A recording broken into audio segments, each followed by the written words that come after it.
The first being from the 200 block of William Nye Drive. In Zone 3, officers responded to a dispute with a weapon.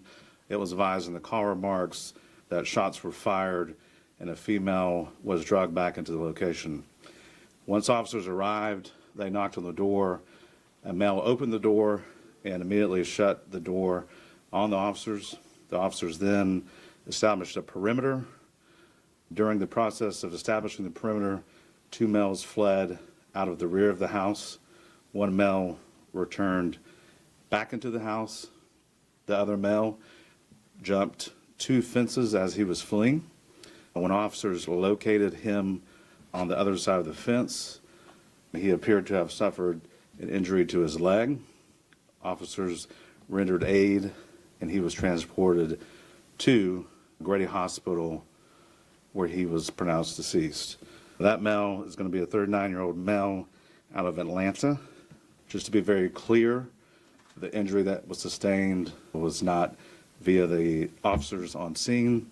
It was when the male was fleeing. What was the discussion? What led to the 39-year-old having to flee from police? Can you give us a little bit more detail? So, again, there was a 911 call of dispute with shots fired and a female being dragged back into the residence.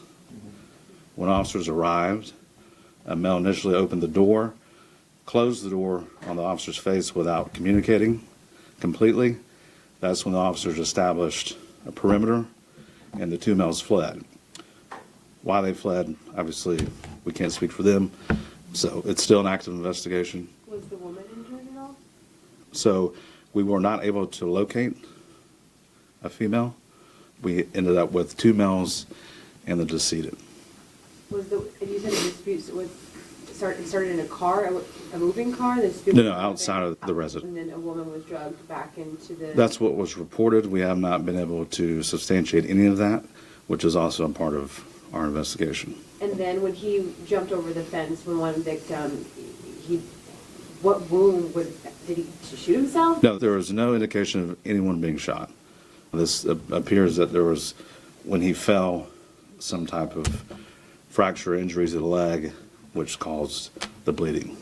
And to clarify, this wasn't any involvement with the Atlanta police as far as shooting? Correct. There's no, in neither one of these cases were officers involved in shooting at all.